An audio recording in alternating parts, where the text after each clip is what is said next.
Bentrok senjata pecah. KKB terdesak ditusuk pasukan tengkorak Kostrad TNI di hutan Mamba. Melansir dari FIFA.co.id, Satuan Tugas Organik Batalion Infanteri Para Rider 305 Tengkorak Kostrad TNI Angkatan Darat baru saja terlibat kontak tembak dengan kelompok separatis teroris KST TPNP-BOPM. Berdasarkan siaran resmi yang diterima FIFA Militer dari Komandan Satgas Yonif PR 305 Tengkorak, Letnan Kolonel In Ardiansyah, Senin tanggal 30 Januari tahun 2023, baku tembak terjadi di pinggiran sungai perbatasan antara Kampung Mamba dan Kampung Suali di Kabupaten Intan Jaya, Papua Tengah. Kontak tembak berawal dari perburuan yang dilaksanakan prajurit TNI ke lokasi-lokasi yang diduga sebagai sarang persembunyian dari KST di hutan pegunungan sekitar wilayah Intan Jaya. Saat dilakukan penusukan ke salah satu jalur pelarian, pasukan tengkorak memergoki pergerakan KST. Mengetahui kehadiran prajurit TNI, KST berusaha melawan dengan melepaskan tembakan. Bentrok senjata pun pecah, tanpa rasa takut sedikit pun. Pasukan tengkorak menghujani KST dengan peluru. Alhasil, KST terdesak dan kabur menyelamatkan diri dari sergapan itu. Bentrok tembak terjadi dalam 2 hari secara beruntun, Jumat dan Sabtu.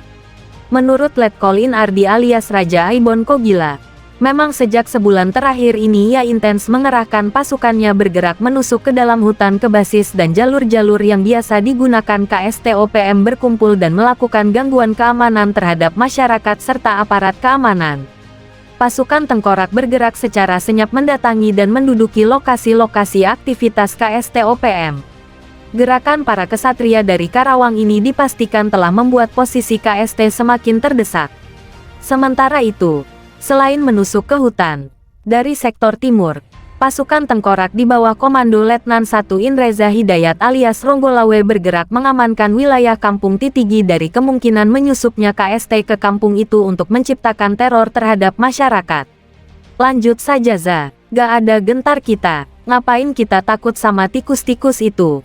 Kalau pasukan Ronggolawe masih ngerasa jadi anak-anak Raja Aibon, gas terus. Yang penting, pengamanan yang paling utama. Gak ada gunanya kita berbuat kalau kitanya enggak aman. Enggak boleh satupun ada kesatria tengkorak yang lecet. Gewe percaya sama Ronggolawe, ucap Raja Aibon Kogila kepada Ronggolawe melalui telepon.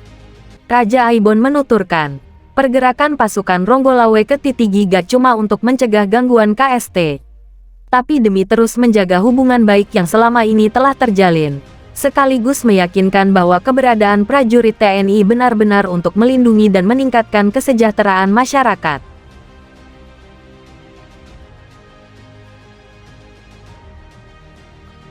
Dibidik dari celah kecil reruntuhan tembok, 2 anggota KKB Papua meregang nyawa ditembak sniper TNI Polri dengan cara tak biasa. Teror dari kelompok kriminal bersenjata di Papua seolah tak ada habisnya. Melansir dari tribunpalu.com, KKB Papua masih menjadi ancaman nyata bagi masyarakat di bumi cenderawasih. Tak hanya di daerah perkampungan, KKB Papua bahkan kerap menebar teror di wilayah pedalaman. Seperti salah satunya terjadi dalam insiden baku tembak KKB Papua vs TNI Polri berikut. Dikutip dari pos tanda hubungkupang.com, pada hari itu, cuaca agak berkabut. Pos keamanan yang ditempati TNI Polri juga masih dibaluti kabut tipis. Rasa dingin seakan menembus sampai ke sumsum, apalagi cahaya sang surya belum juga muncul di ufuk timur. Dalam situasi yang masih pagi, tiba-tiba terdengar 4 kali tembakan dari bagian depan pos keamanan. Bunyi tembakan itu pada radius sekitar 150 meter dari markas mini TNI Polri tersebut. Tanpa rasa ragu, prajurit TNI Polri yang berjaga di pos keamanan langsung mengambil senjata. Maklum posisi senjata persis di dengan prajurit TNI Polri, apalagi bisa dipastikan kalau tembakan itu berasal dari anggota KKB yang biasa disebut KKB Papua. Detik-detik berikutnya adalah senjata api yang sudah di tangan, langsung dibidikkan ke arah sumber datangnya suara. Dibantu dengan teropong yang dimiliki TNI Polri, proses pengintaian pun mulai dilakukan. Awalnya agak sulit menemukan posisi para oknum yang menembak tersebut, sebab di bagian depan pos keamanan terbentang hutan yang cukup lebat. Terlihat pula sebuah bekas bangunan yang beberapa waktu sebelumnya sempat diobok-obok oleh prajurit TNI Polri. Tembok itu memang pas sebagai tameng bila ada serangan. Kondisinya pun terbilang cukup baik apabila digunakan untuk berlindung. Oleh karena itu, ketika pos keamanan TNI Polri diberondong dari arah depan, sudah bisa dipastikan kalau lokasinya dari bekas bangunan tersebut. Makanya saat itu juga prajurit TNI Polri langsung mengamati tempat tersebut secara saksama. Mula-mula tak ada yang terlihat dari balik teropong. Namun beberapa saat kemudian, secara samar-samar ada gerakan yang sangat cepat dari balik tembok tersebut. Gerakan itu diduga bagian dari batok kepala anggota KKB Papua. Sebab selain muncul di bagian atas tembok bangunan, batok kepala juga bergerak ke arah kiri dan kanan. Lantaran gerakannya super cepat, sehingga sulit bagi prajurit TNI Polri untuk membidikkan senjata agar tepat sasaran. Dalam kondisi seperti itulah, sekilas terlintas ide untuk melumpuhkan kelompok kriminal bersenjata itu dengan cara yang tak biasa. Berbekal secuil pemahaman tentang posisi tembok bekas bangunan saat diobok-obok beberapa waktu lalu, sniper TNI Polri pun mulai melaksanakan tugas. Ia tidak menembak langsung ke bagian kepala anggota KKB Papua, tetapi menembak ke arah samping setelah memperhitungkan arah pantul amunisi.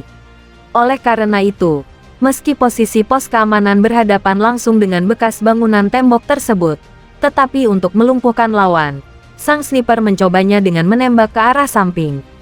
Kendati sempat ragu dengan cara tersebut, namun dari kalkulasi yang sudah dibuat, cara itu akan lebih efektif.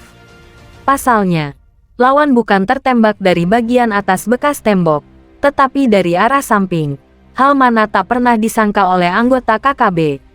Setelah merasa yakin dengan cara tersebut, sang sniper pun mulai mengutak-atik senjata yang dipunyainya. Ia memasukkan amunisi ke magasin kemudian mengarahkan moncong senjata ke posisi di mana anggota KKB Papua bersembunyi. Kala itu, jantungnya berdebar sedikit lebih cepat. Pasalnya, tembakan yang akan dilakukan bukannya langsung mengenai tubuh anggota KKB seperti yang lazim dilakukan selama ini.